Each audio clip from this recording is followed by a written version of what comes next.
Hi. Wait. Oh, hi. How are you? I'm all You right. good? How are you? Yeah, I'm good. Are you a little like disjointed? Am I? Is that the word? Oh, maybe. Oh no, you're good. You're good. You're good. How are you doing? I'm all right, thank you. I just got back, Oh so yeah. How was teaching? yeah, it was good. Really good. It started pouring, of course, towards the end, so I had to run back. But yeah, good classes as per usual. As per usual. Yeah. Nice. Nice. Nice. Cool. So we'll just get going. I think a lot of people will watch this later. I think we've got Fee. Hi, Fee, as who's joined us. And hopefully a few people will join us along the way. But yeah, I'm really excited to have you here today I'm because I was so thinking, happy. yeah, that's so great. I'm so happy. I Um, am. I really am because I've been watching them, and yeah, I've found them really interesting because there's a clear you're speaking to a specific audience, so I yeah, find that really interesting. yeah. No, good. Yeah. So we've known for quite a while. I actually did one of your Hip Hop Don't Stop Urban Strides classes, like 5 years ago or something like that, 6, 7 years ago, long time ago, I think. But obviously, we know each other from working at Studio K. So yeah, I think we'll get off. We'll always start by talking about a little bit about how you started dancing, how you kind of got going with your career, where you trained, if you went to college or university, if you took a different route. Just be really interesting to hear. So yeah, I mean, the short version is that I basically started dancing when I was a little girl. Before I even started taking classes, I would put on shows for my family. So yeah, it was like I was just a performer from basically the beginning. A show off, one would call me. Um, but when I got a bit older, I basically just took dance classes in different schools for different genres. yeah. Tap and modern here, ballet there. And then at 15, auditioned for Boy Blue. Um, got into Boy Blue without actually knowing what it was. I just Okay, had no clue. yeah, But Henrik invited me to audition, so I went, and then it just unraveled. And then I mm. discovered hip hop.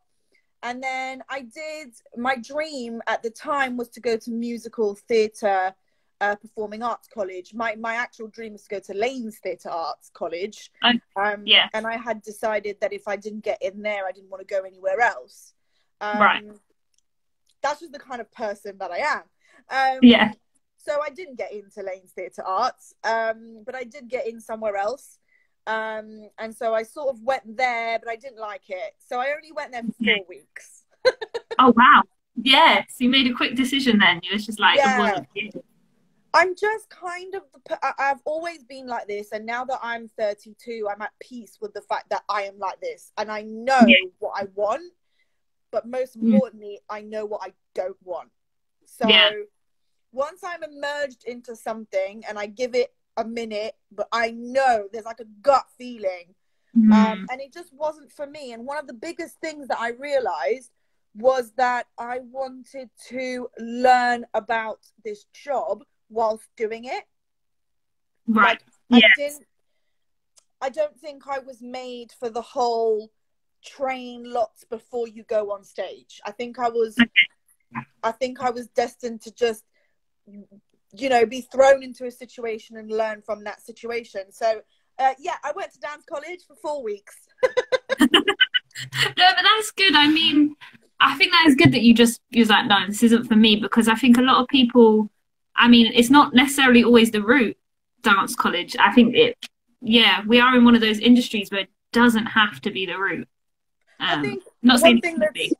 that's one thing that's really important to know is that when I left, the day that I quit dance college, I went to the headmistress's office in person and told her in person that I was leaving. Yeah. And then as I walked out, like I'm not exaggerating. As I walked out, I called my ballet teacher from Yeah. before, and I said to her, I want you to know through me that I've quit performing arts. and she on the phone to me said, right, I'm hiring you as a teaching assistant from Monday. Okay.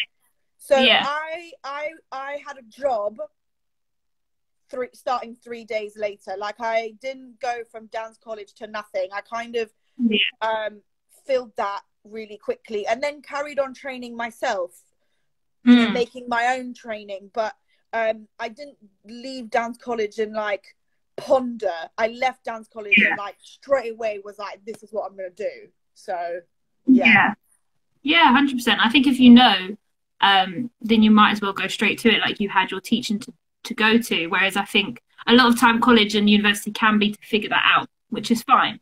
But if you know it and like teach it, you can go straight into it. So it doesn't have to be, you don't need that qualification to teach necessarily. Well, you don't, because you did it. But yeah, no, that's really. So let's say after you, so how old were you then when you quit college? 18ish, 19. Okay. Somewhere around that age range. Yeah. I mean, I did go back and do a teaching degree later when I was like 22. Right. I did the Royal Academy of Dance teacher training.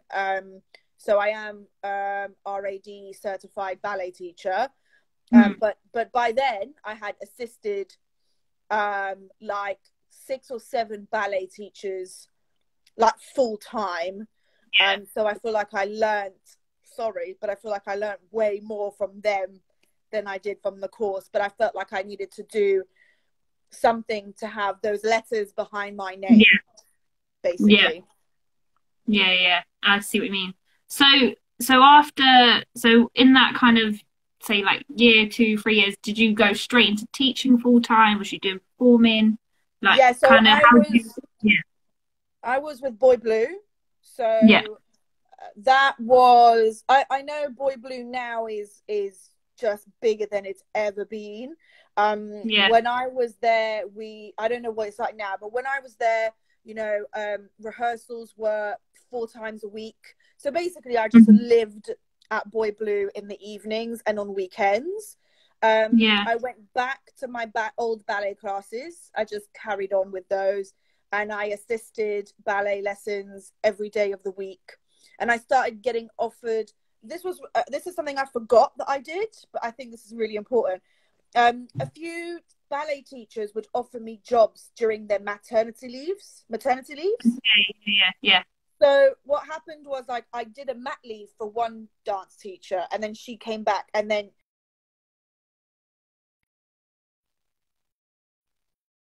so I kind of like got thrown into teaching ballet for little chunks of time, which I really enjoyed and learned a lot from. So I did that, and I did Boy Blue, and I went to Pineapple and Dance Works and, you know, Huskies and, you know, all of those dance studios, and just took loads of classes, trying to figure out what I loved the most, I think. Yeah. Nice. No, I think that is definitely the best way to go. So that kind of leads on quite nicely into the next topic I want to talk to you about. I don't know why I'm doing this. It's because I have nails for once.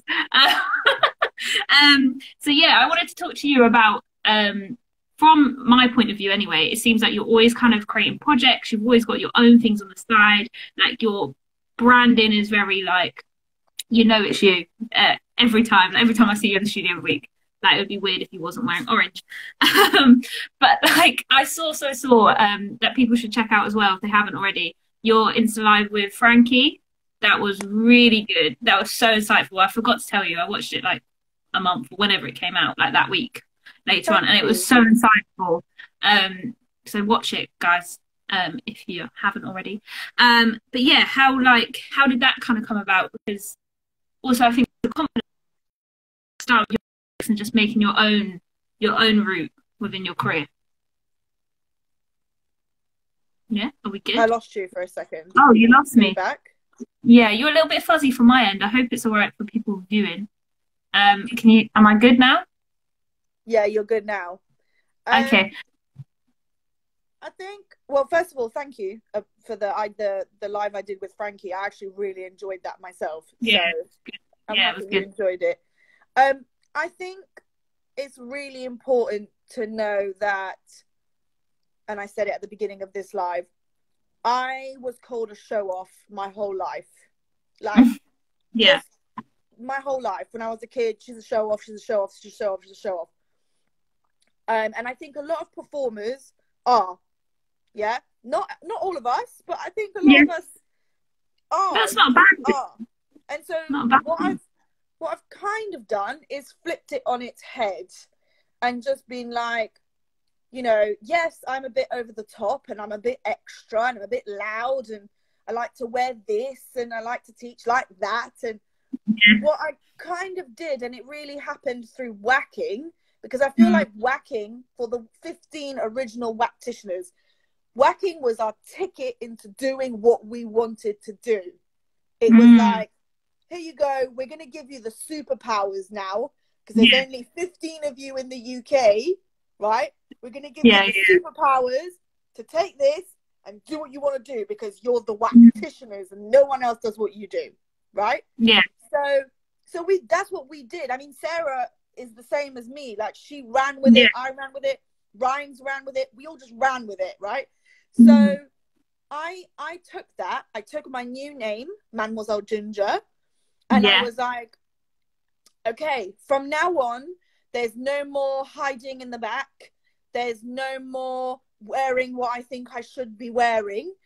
From now on, I'm just going to do what I want to do. So I created, you know, whacking events out of nowhere. Had never done it before, but I thought, who cares? I'm a whactitioner. I can do it. So I just did it. You know, we wore heels everywhere. Even though it was like a b-boy jam, I was just in high heels. You know, we just did what we wanted. We literally just did what we wanted. So out of that, I've managed to package myself. You know, hair is ginger. I wear loads of orange. I did that before too. It's just now it's become more of a branding thing. I dance quite feminine. I'm very pro girls finding who they are, you know, because I think before whacking, I really didn't think that there was a lot of what's the word I'm looking for? We weren't really allowed to be very feminine. That's how I felt, like in the hip hop world. Anyway. Is that what you meaning? Yeah. So, but even, this is going to sound a bit weird, but you know, even the ballet world, which is a world that I've been in my whole life, is very restrictive. You know, you have to dress a certain way and be a certain way and look a certain way and do your hair in a bun and, you know, why you got a nose piercing and, oh my God, so many rules. So I was just free and I just packaged it. And I think one of the things that I've, you know, done quite well is hang on to what I enjoy, because what I enjoy, when I put it back out, people really enjoy it back. So like Hocus Whackers, for example, which is just a Halloween whacking class, just a Halloween whacking class, but 13 years later, everybody still looks forward to it. Everybody has a great time. Everybody knows it's going to happen. I go home super fulfilled, you know, and it's just that every year it just happens and everyone knows it happens. So somewhere along the lines, I've done something right there. Do you know what I mean? Like, just brand it, guys. Stick your logo on everything, people.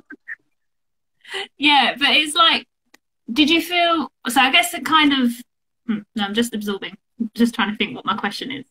Like, I was definitely going to say something and then my brain was like, no, say this.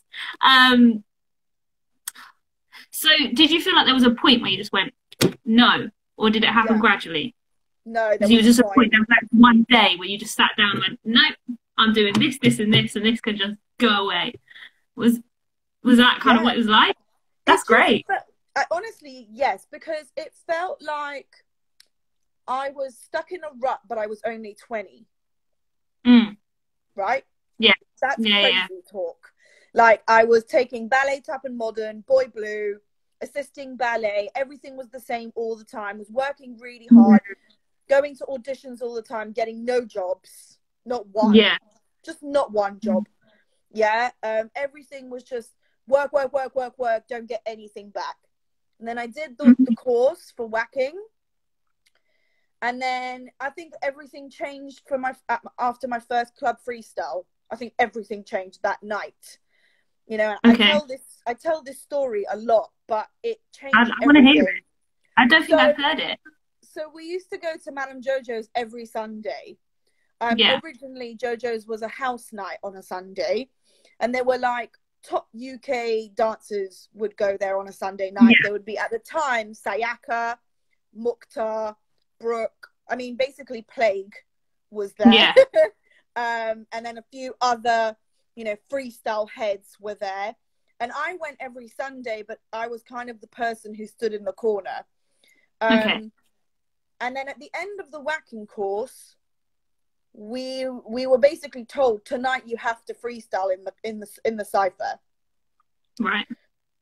That was it, right? And we had filmed the Whacktitioner's debut video that day in Soho, and we went straight to Madame Jojo. So I was in over-the-knee boots.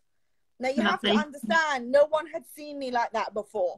I was double XL, cap on backwards, and then I walk in with knee-high boots, makeup. It was just different. And there was a cypher, and I just will never forget it. There was a cypher. Everyone was going in one at a time. My heart was pounding, and I said to myself, no matter what happens, you're going in next, no matter what. And the song changed, and I went in, and I had no experience with going into a cypher. I went in, and Brooke went in at the same time, and I was petrified, because he's basically the best dancer in the country, okay? And I just carried on, and he backed out. He backed out. Good. Yeah, that's what. I carried on. I dropped a freestyle, finished. That was the end. Everyone cheered. The whole night carried on, and then 3 a.m. go back to my car and think, wow, that was powerful. Because why? Because I'm a show off, and because I had a moment that night where I felt like, look what I just did. After all these years of training, I managed to go in a cypher wearing something completely outrageous that I love, and I just felt free. I probably just did this. I'm sure it was more than that. It was amazing. And people were coming up to me. Amazing. People were like, oh, that was sick. And I was like, thanks. It changed everything. It changed everything. Yeah. Oh, that's so good. I was really like drawn in then. That was amazing. It changed everything. It just made me realize that if I latched onto this, that made me feel really good, I could fly. So that felt great. So let's do more of that. Yeah. And I think that is, I guess, if to take away from that, like, what makes you feel good about dancing, and to just grow on that. Because I think a lot of the times, I think myself included, I can focus on stuff that I think I should be good at. So I think I should be really good at, I don't know, popping, but I'm not. So I think I should be really good at it, so I might go and train that. Or like stuff like that. So I think maybe, is it more just like, right, I just love this, so I'm just going for this, and then you can become bigger and known for that. I think it is for me. I think different people are different. But when I was trying to do a bit of house, bit of popping, bit of locking, bit of floor work, oh, you need to at least know how to do one baby freeze. That never worked for me. It just never worked for me. But when I became Mademoiselle Ginger, the doors just went pow. Not because they actually opened, but because I kicked all the doors open myself. I was like, oh, there's an All-Stars battle. I'll enter that. Oh, there's a Bonnie and Clyde. Can whackers enter? Oh, you know what I mean? Oh, people host workshops. I'm going to host a workshop. Oh, people, do you know what I mean? Oh, you need a guest teacher. I can do that. So that's sick. Yeah. Yeah, that's so sick. Oh, that makes me so happy hearing that. I don't know why. It's just great. I'm super overexcited tonight as well. Sorry, I'm like Yeah. sweating. No, I like it. Because I always hear, like, whenever I've been on reception when you're teaching, I always hear you're just always giving knowledge, shall we say, always chatting, which Oh, is so thank nice. you. Um, yeah, and I think this is just kind of, I don't know if it's necessary, but like, how did you exactly start whacking then? So whacking came, you're talking about a course? Yeah. So, like I said, I was in Boy Blue. I was assisting ballet. I was doing all of that. And Rhymes, who was Mm-hmm. with me in Boy Blue, was like, Yeah, "Oh, I'm gonna do a whacking course. It's on a Wednesday." And I was like, "Oh, I'm free Wednesday nights. How much is it?" yeah. That was literally the question I asked, and it was cheap. Mm. It was cheap. So I was like, "Can you get me on the course?" So she called Damien. Damien got me on the course. I do need to give Yeah, props to Sayaka, who at the time was teaching punking. okay. It was a different version, but that was my first taste of it at Mm. Huskies. And so Kumari came to London and taught 5-week course hosted by Damien Be Better. Rhymes got me on that course. The rest is history.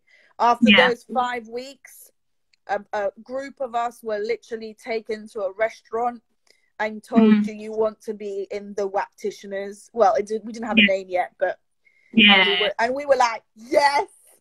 And it just snowballed. But it was 5 weeks, Yeah. 2 hours a week that Yeah. changed everything. Yeah. That's amazing. That's so cool. Um, so is it like, do you think having whacking has helped as like your career? Like, because I guess you're known for whacking. Like, you obviously do every like ballet and you teach other styles as well. But being known for that style, I find helps a lot of dancers. I guess from an outside point of view, it does.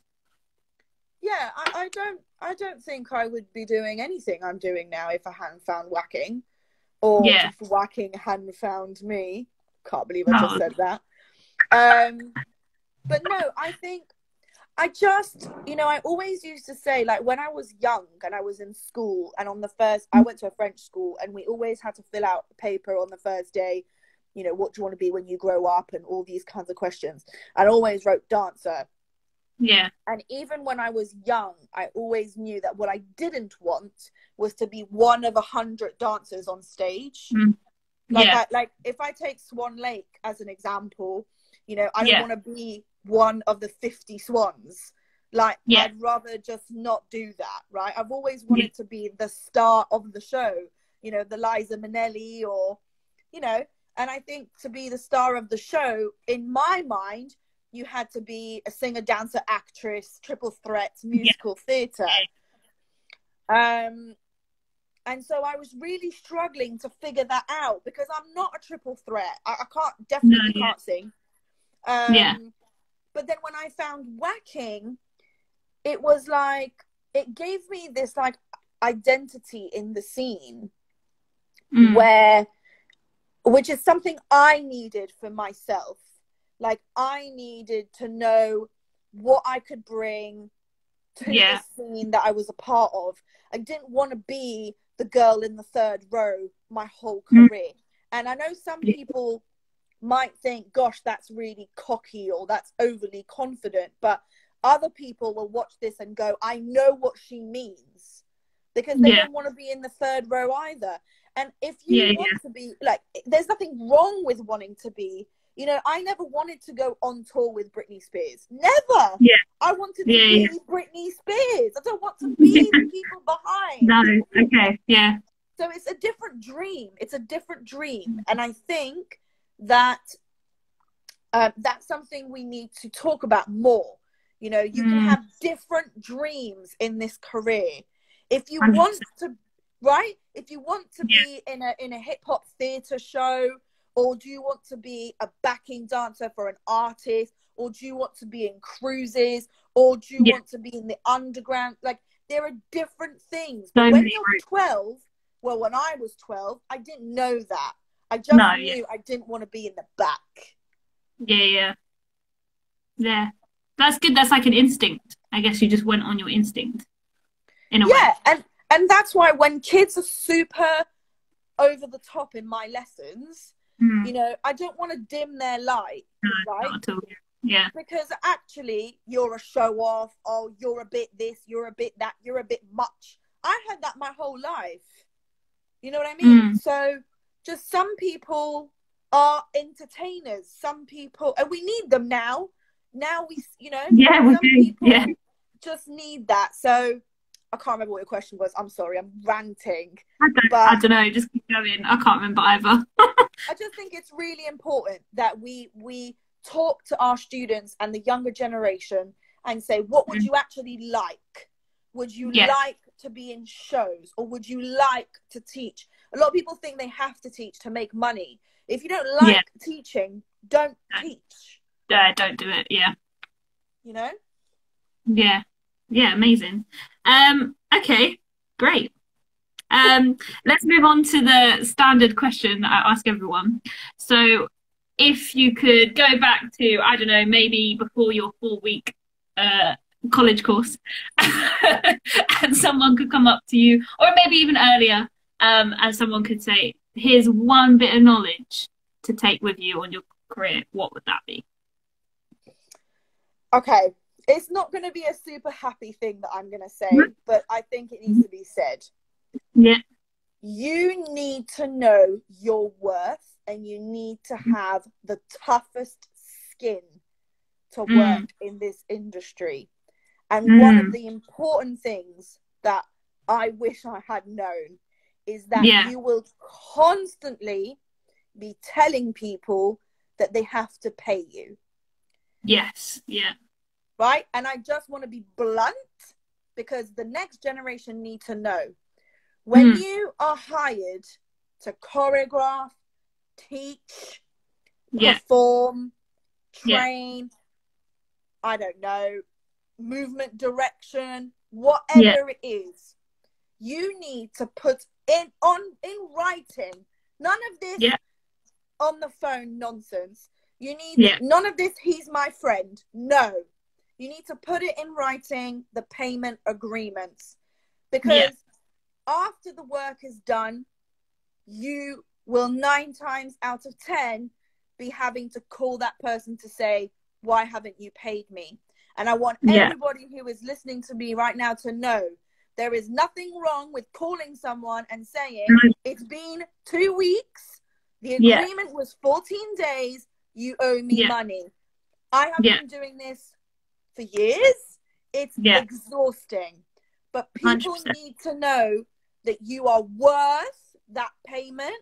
The fee that you agree on is a fee you agree on because that is your worth. You know what you are bringing, and you need to stand up for that. Don't give people a discount after the job. Right? You've done the work. Right? So I just want everybody to know that just be aware that you will have to constantly remind people, no, this is what I am worth. This is my job. This is what we agreed. Please pay me. Remain professional, but be strong. Because people love to take the piss out of artists because we love what we do. So people love to take advantage. But we can't let it roll, because if we let it slide, next thing you know, people will want us to, you know, do it for free on the side while we're working 24/7 another job, because maybe there's no job here. COVID. So I think that's very vital, and I like the way you delivered that. That made you listen. You just have to have your, is this 150? Yeah, that's fine. Can you send it to me in an email? Yeah, that's fine. Next day, hi, please could you send it to me in an email?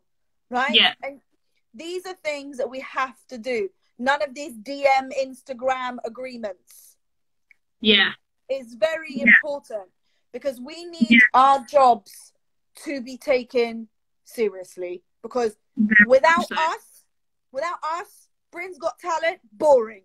X Factor, boring. Rihanna's latest video, boring. Just, You know what I mean? We're important. Yeah, definitely. I think that's been on the minds of a lot of people recently, the past few days as well, myself. I think with all the political nonsense that's happening at the moment. Oh, got to have the confidence to sell yourself and your worth. Yes, yes, you do. I didn't realize you was watching. Hey, yeah, 100%. Like, I think that's really important, as well as being freelance as well. Like, you need your paycheck every month. You've got to pay your bills. Like, you have to have that certainty and that security within your career. And I think like making sure and having contracts in place as well. Definitely top advice. Okay, I was gonna ask, is there anything else you kind of want to say from what we've spoken about today, or would you like to talk about your Bin Ballet Pink initiative, which I'd like to give you the platform to speak about it, because it's really amazing. Thank you. Yeah, let's take a minute to talk about Bin Ballet Pink. Yes, I think well, everybody can look it up with hashtag Bin Ballet Pink, and everybody can find it on my website, mademoiselleginger.com. Also, that's a top tip, everyone, just get a website. Even if you haven't got much to put on it yet, you will. So just get on it, people. But yeah, so I've worked and danced myself and worked in the ballet world for years, for a really long time. And I've been aware, that Black and Brown, I'm going to mainly talk about women because I have more knowledge. But this is, of course, also for men and boys. It's just in my field, I have more knowledge with the ladies and the little girls. But yeah, my whole life, everywhere I've worked, everywhere I've taken class, the uniform has been pink tights, pink shoes. Yeah. I've always known that professional dancers who are Black and Brown have had to hand dye their shoes, their tights, their underwear, and also the trims on their tutus and costumes with this stuff called baked, or just coffee beans or tea to match their skin tone. I've always been aware of this. But this summer, when George Floyd was murdered, and when I sort of, like everybody, was on my phone going, I need, what can I do? And you're not going to wake up, with an idea like instantly. You have to think these things through. But what I realized is, okay, here's what I can do. I can go back to every ballet school I have worked for, every ballet colleague I have ever known, which is quite a lot of people. I can say to them, hi guys, I think it's well time we all change the requirements for the ballet uniform, and we encourage, empower our young girls to wear shoes and tights to match their skin tone, and remove the word pink from our uniforms and websites. The origins of the pink shoes and pink tights are on my website if you want to look that up. But I just thought, every year there are millions of little girls that start ballet worldwide. Millions. So if I can get me, my colleagues, my friends, their colleagues, their friends, to make a shift in their own dance space, we can make a real shift amongst the young girls that we teach. And if each person does that and tells 5 colleagues who tells 5 colleagues, we can make an actual difference. So definitely. That's how Bin Ballet Pink started. And of course, I also emailed it all to, the Royal Academy of Dance, the ISTD, different ballet stores, and it created a wave. The Royal Academy of Dance have changed their policy. Amazing. Loads of people have changed their uniform requirements. And now it's about educating and letting little girls know, and boys, that they are welcome in our school, they are welcome in our studios as they are, and they can wear shoes and tights to match their skin because they should. They should be allowed to do that. We shouldn't be forcing people to wear pink. I hope I made sense there. I haven't actually spoken about it out loud. It's all been on email for quite a few weeks. But we have made some really good progress.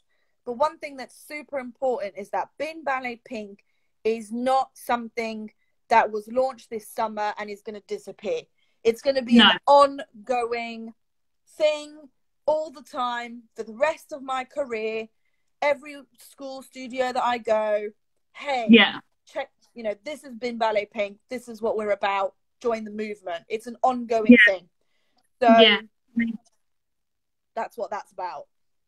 Yeah. So for anyone watching or who watches this later, I think just advise them to get in contact with you if you know. I mean, I'm not from the ballet world, so I don't have any ballet contacts. But if you know anyone, you can just pass on the information. Like, the bigger it gets, the better, because it seems like such an obvious thing. Yeah, I think. Also, I mean, I wasn't even aware of it. Really interesting because you said. Sorry, I know you said you're not in the ballet world, but what's really interesting is that a lot of dance schools now have a street dance teacher. Yeah, they do. Yeah. So if you're the street dance teacher for that dance school, you can bring that information in with you.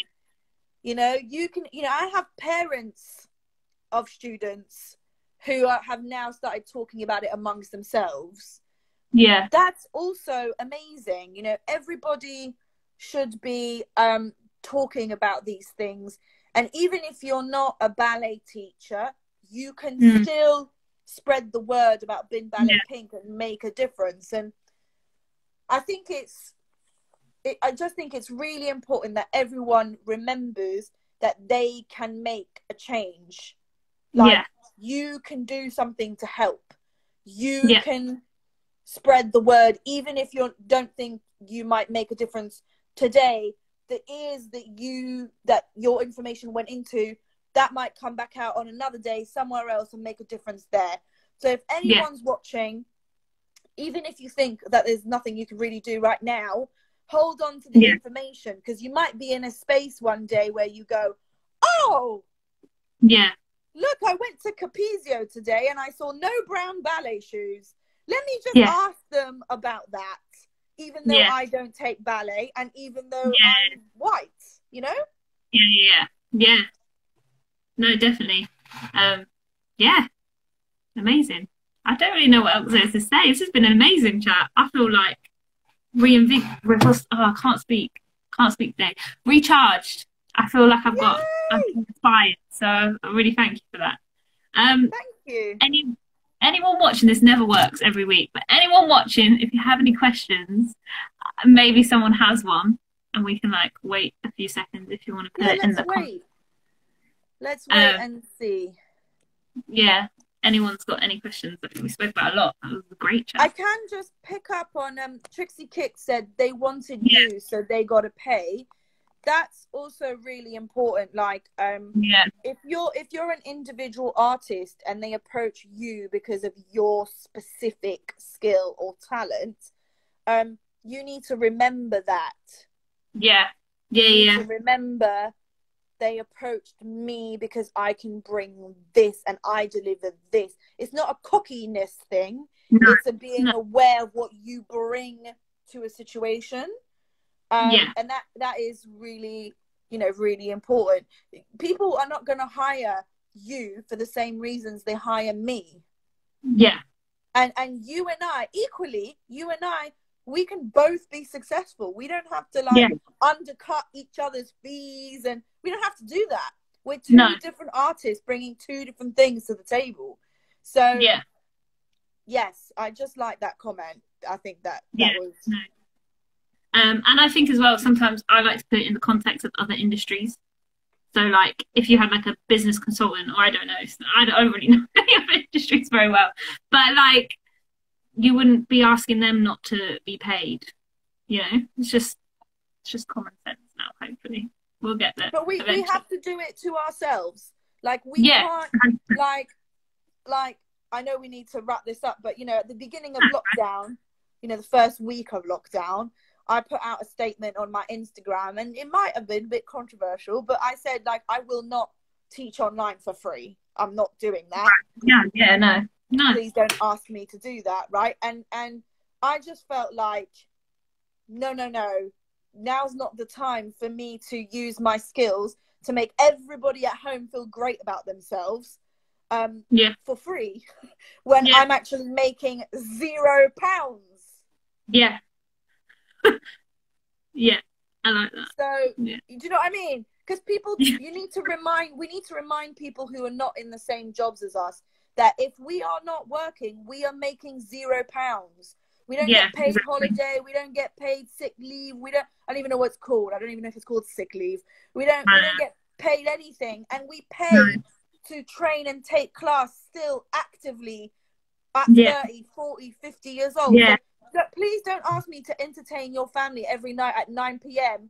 for 4 months for free. No. No. I know. The whole free online class thing is just a whole other topic that just wound me up over lockdown. None of this. It is a controversial topic, but I'm a controversial person. There we go. Yeah, absolutely no way should you be giving your skills away for free. No, never. Yeah. Okay. Anyone that's watching this now, or watch this live, or is watching this later, please like and comment any questions you have. It'd be great for me to kind of get to know who is watching this later, because obviously I can't always tell, because I think it's like 3 seconds counts as a view, so I don't know who's actually watched the whole thing. So if you've got any questions, just message danceintegrate.com, not danceintegrate Instagram, or you can email me. But yeah, thank you so much for joining, Ginger. This has been a great chat. I really needed it, so I'm very happy. Thank you so much for asking me. Thank you. No, I'm very happy to have you on this platform. I'm sure we can think of more stuff to talk about at a later date. I'm quite a chatterbox. Yeah. Amazing. Thank you very much. Thank you. And yeah, see you soon. Bye. See you tomorrow. Yeah, I'll see you tomorrow. Bye. Bye.